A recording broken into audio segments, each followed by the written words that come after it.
Estamos de volta com a segunda parte do RB Notícias, ao vivo, aqui na sua TV Rio Branco, canal 8.1 SBT, Sistema Brasileiro de Televisão. Agora são 11 horas e 36 minutos no Acre. Se você perdeu o primeiro bloco, nós estamos aqui a conversar com o presidente da ADEPAC, Associação das Defensoras e dos Defensores Públicos do Estado do Acre, o Dr. Rafael Pinto, e também com o Dr. Celso Araújo, que coordena a cidadania lá da Defensoria Pública.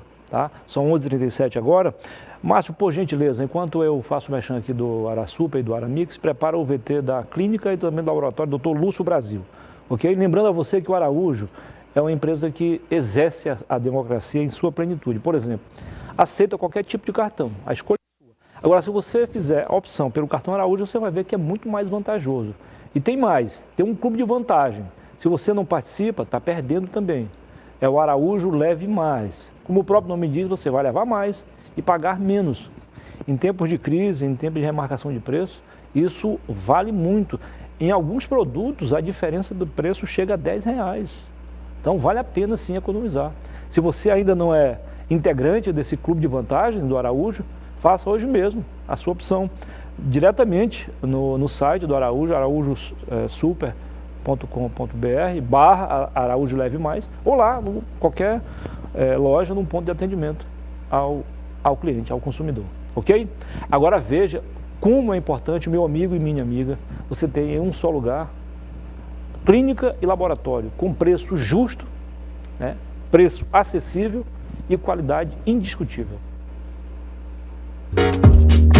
Laboratório e Clínica Dr. Lúcio Brasil.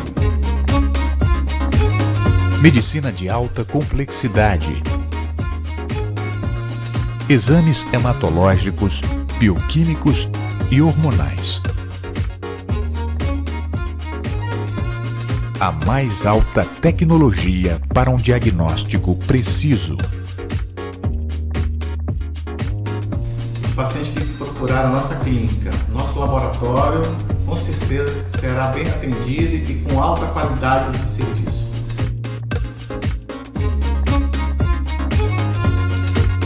Laboratório e Clínica Dr. Lúcio Brasil. Há mais de 3 décadas cuidando da saúde dos acreanos.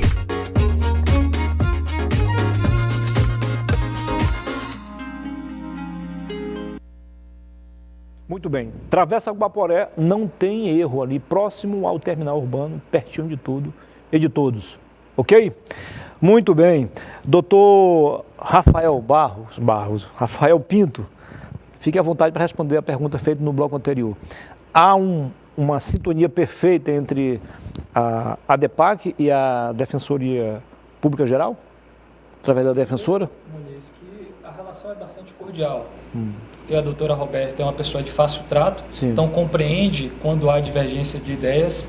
As divergências, quando necessárias, se dão no campo ideológico, ora por interesse de um associado ou associada contra um ato da administração de forma isolada, mas na maior parte, eu posso dizer, já estando enquanto presidente da ADEPAC há quase 4 anos, e a doutora Roberta também por semelhante período. Ela foi reeleita, né? Sim, ela foi reconduzida, então vai a Defensoria inclusive entrar daqui a pouco em período eleitoral, mas um período de 4 anos marcado por muitas parcerias. Uma delas ocorreu de forma histórica e sensível no ano passado, quando, por meio das ações conjuntas entre nossas instituições, nós conseguimos reunir na Assembleia Legislativa do Estado do Acre quase 500 vereadores, todos a uma só voz, clamando pela valorização da Defensoria Pública e um maior orçamento dessa fatia que nós sabemos, historicamente, é de difícil repartição.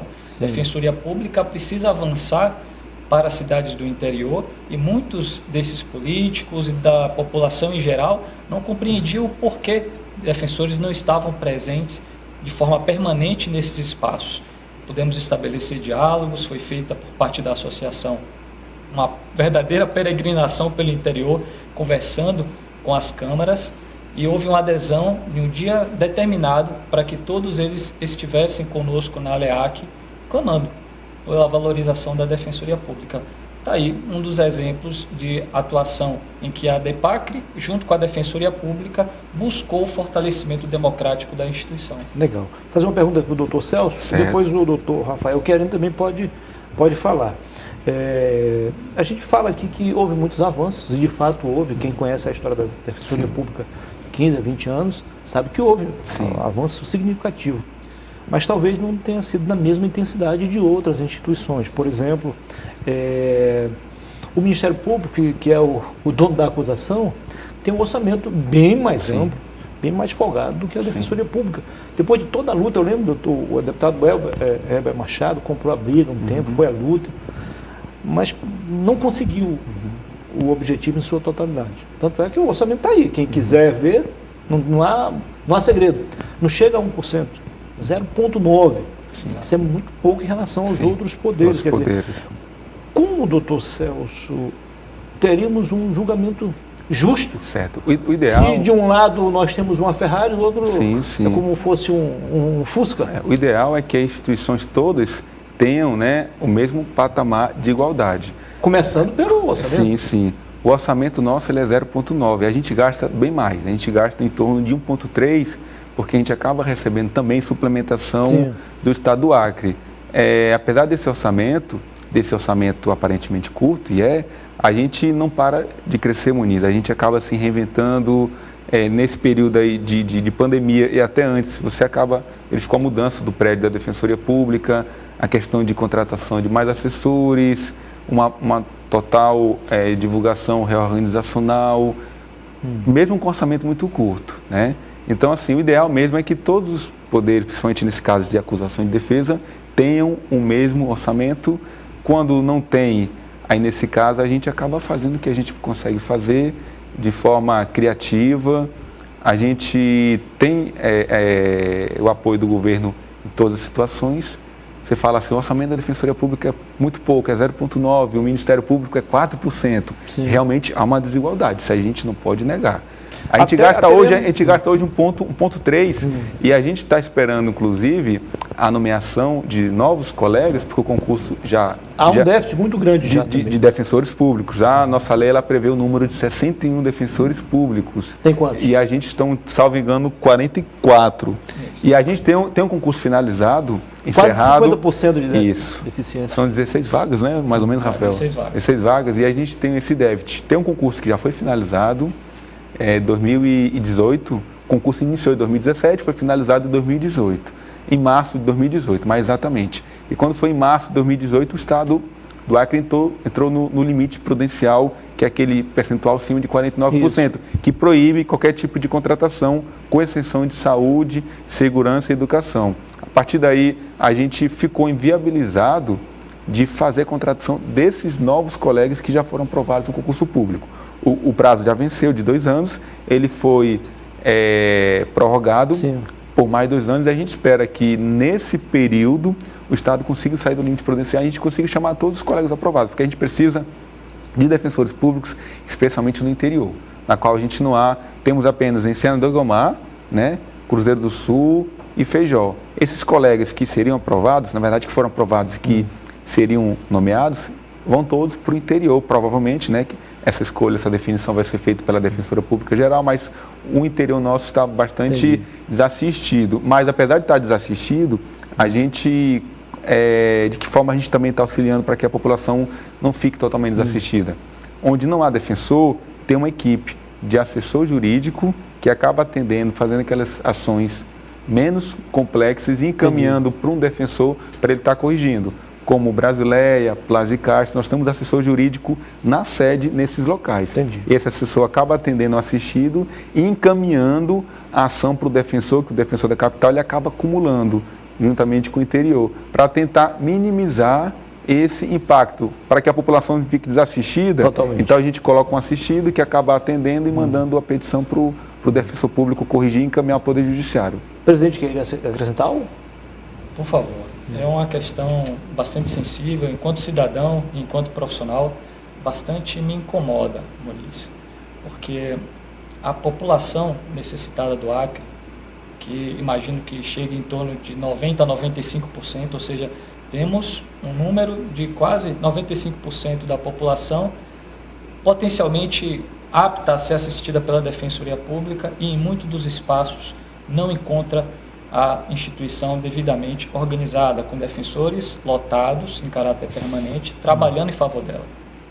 E na ausência de defensores públicos, para que a população não fique desassistida quanto aos seus direitos, necessário se faz, em muitos casos, quando essa demanda é judicializada, a nomeação de um advogado dativo, que é um profissional integrado aos quadros da OAB e que presta devidamente o serviço quando solicitado. Só que, comprovadamente, ao longo dos anos, isso proporcionou um gasto muito elevado para o Estado. Ao longo de diferentes gestões, temos demonstrado com números que o Estado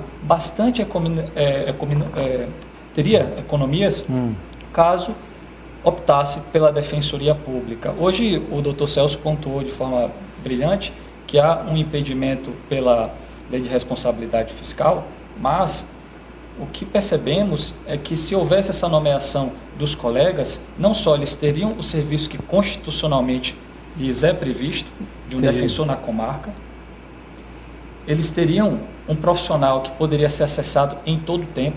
Eu recordo dos meus tempos em Chapuri, onde fiquei durante 2 anos e 2 meses, eu era um defensor que era acessado em tempo integral. Eu tinha ali minha bike como principal meio de locomoção, parava na rua, atendia a população, as pessoas sabiam onde me encontrar, interagia com eles em todo o tempo, estava nos locais públicos, nos festejos, era alguém integrado à comunidade, que dialogava com os poderes públicos, fazendo audiências públicas, fazendo recomendações para que o próprio município adotasse algumas posturas e o Estado também. Então você tem alguém que intervém em favor da população necessitada junto a esses espaços.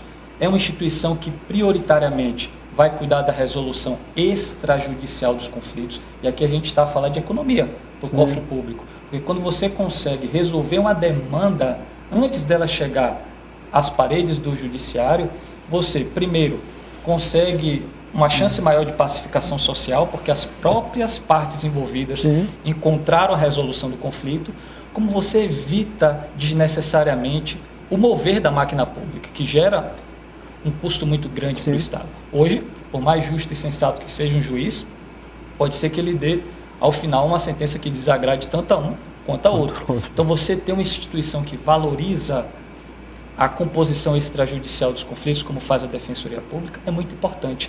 E essa atuação que há pouco discutimos a respeito, que é de atuação coletiva, a possibilidade da Defensoria ajuizar ações civis públicas, atuar em parcerias, requisitar informações, isso não está ao alcance do profissional que é ali, de forma limitada, nomeado para atuar em um caso. Então, uma das nossas bandeiras associativas ao longo do tempo tem sido chamar a população e a classe política para a percepção de que investir na Defensoria não só implica em cumprimento da Constituição Federal, como permite que a população tenha acesso a um serviço em caráter permanente, acessível em todo o tempo e mais amplo, porque para além da atuação individual, nós também atuamos na esfera coletiva, buscando resolver prioritariamente, de forma pacífica, os conflitos sem que cheguem ao Poder Judiciário. Por A mais B, por qualquer perspectiva que você queira ver, Muniz, financeiramente compensa investir na Defensoria Claro, Pública. Sem dúvida. Além de tudo que o senhor falou, tem a questão também da justiça com J maiúsculo, né? A justiça justa, né? E o combate à violência, né? A impunidade. De prevenção que a Defensoria Pública atua também. Prevenir é sempre melhor do que sempre melhor. Né? Doutor, não sei se foi o senhor, se foi ele que citou o dado, foi o senhor, 95%, né? Mais ou menos. Acho que foi da população Rafael. Eu não gosto muito de estatística, mas é bom a gente não se aprender os números, né? Se prender os números, melhor dizendo, mas usá-los como um referencial. Então vamos lá. Esse número, doutor, já foi bem mais baixo. Girou em torno de 75%, 80%, e aí aumentou.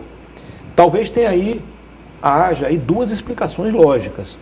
Eu quero a ajuda dos senhores para a gente chegar mais ou menos no número ideal. Alguns afirmam que foi, digamos assim, o empoderamento das pessoas. Caiu financeiramente, caiu esse empoderamento. As pessoas perderam o poder aquisitivo com o passar do tempo. O outro foi uma coisa boa que aconteceu na Defensoria, que acabou gerando um problema para si própria. Atendimento. O atendimento melhorou, então o cidadão diz, bom, se a Defensoria me atende, por que eu vou constituir um advogado? Sim. Eu vou na Defensoria. Sim. E aí aumentou a demanda. A gente hoje, Muniz... Qual foi o predominante desses dois? Eu acho que são os dois. A gente faz hoje um controle com relação aos atendimentos. A gente hoje atende pessoas que recebem até 4 salários mínimos. Essa presunção ela é a presunção absoluta. Acima de 4 salários mínimos, se a pessoa comprovar que tem muitas despesas, dívidas que impossibilitam ela de contratar advogado, aí fica a critério de cada defensor. A gente já chegou a receber na Defensoria Pública pessoas com bens muito valiosos, com carros muito... porque é mais fácil não comprovar do que comprovar.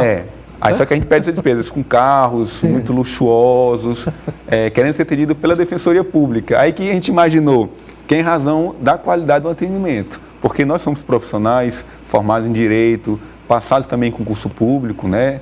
Então, a nossa qualidade do nosso serviço é uma qualidade muito grande, da nossa exigência, porque exige isso da gente. Então, realmente, a condição econômica das pessoas caiu, aliada a isso, a qualidade do atendimento aumentou. E a gente faz esse controle de uma forma rígida para que realmente a gente consiga atender as pessoas hipossuficientes, as pessoas carentes, as pessoas realmente que têm condição financeira, que procuram um advogado particular. Mas eu acredito, presidente, que isso é gratificante, né? Saber que vocês criaram um problema para si, mas por cima, né? As pessoas estão indo à Defensoria porque sabem que vão ser defendidas com qualidade. É necessário se faz, Muniz, popularizar ainda mais os serviços da Defensoria Pública. Por isso que iniciativas como essa da Conexão do Bem, que tem esse caráter assistencialista, em parte, é voltado para a prestação também de serviços jurídicos, ainda que em caráter remoto. A ideia é que, por exemplo, o colega que esteja lá no município de Marechal Tamaturgo saiba o que faz o defensor público, de forma que esse profissional não seja confundido como um promotor de justiça, por exemplo. E por que isso se dá? Porque uma instituição como o Ministério Público já está sedimentada há muitos anos no interior do Acre. A Defensoria, ela tem 19 anos, há pouco completou sua maioridade. Até um dia desse funcionava, até a instalação já era em situação, digamos assim, em desvantagem. Em cima, a Procuradoria, lembra? No prédio da Getúlio Vargas? Getúlio Vargas. E embaixo, o que restava, a Defensoria. Graças a Deus que hoje a gente tem um prédio bem confortável, diferente do que realmente como você narrou. Eu acabei atrapalhando o raciocínio do doutor, pode ficar à vontade. Mas é uma instituição que tem crescido, buscado seu espaço e compreensão junto aos poderes constituídos, para que ela realmente ocupe todos os espaços, principalmente no interior do Estado, Muniz. Veja, há uma determinação constitucional para que todos os entes federados, os estados da federação, quero dizer, até 2022... A meta está bem próxima, então. Exatamente. Tenham em toda a unidade jurisdicional, ou seja, onde tiver um juiz e um promotor de justiça, por imposição constitucional, os estados devem lotar aí também um defensor público. Lembro que publicamente isso é o mínimo que poderia acontecer. Exato. E até, me permita dizer, hoje a Defensoria Pública tem metade ou menos da metade do que o número de profissionais do Ministério Público e da magistratura em atividade. Em um mundo ideal, eu acho que deveria ter um número maior de defensores públicos do que de promotores e de magistrados. Não é por acreditar em superioridade de instituição, nada disso, mas por uma questão prática. Suponhamos o caso que chega todos os dias até a Defensoria Pública, em sua grande maioria, que é alimentos. Uma mãe chega com a criança relatando que o pai se nega a prestar os alimentos que são devidos a ela. Essa demanda, quando não feita a composição extrajudicialmente, vai ser levada ao Poder Judiciário. Na audiência, um defensor público vai acompanhar essa criança que está representada pela mãe. E isso é uma demanda que não está ligada diretamente ao Ministério Público. Não. Exato. Agora, veja a aplicação prática.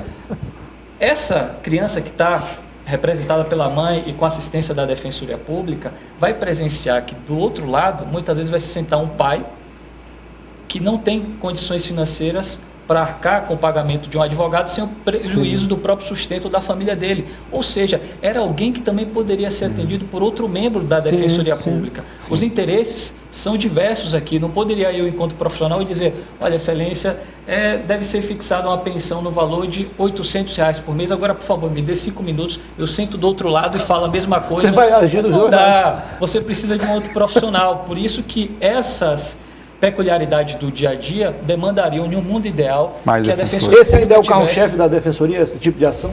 Acreditamos que sim. Hoje, a área de família, né? A área de família. Só que hoje ela se tornou muito complexa. Nós temos questões tributárias que chegam na Defensoria, questões coletivas, questão do direito do consumidor, da criança, do idoso. O tema hoje é muito complexo, né, doutor Rafael? Vamos fazer mais um intervalo comercial. E como eu virei o intervalo anterior fazendo a pergunta para o presidente, agora eu vou direcionar ao doutor Celso. Exceto esses casos de alimento, tá? Que aí complica ainda mais, né? Que é a maior demanda. O que mais causa, digamos assim, tarefas à Defensoria Pública? As ações cíveis ou criminais? Só responde daqui a pouquinho. Tá bom? São 11h56, a gente vai a mais um intervalo comercial e volta na sequência para continuar a conversa com os defensores públicos. Fique com a gente.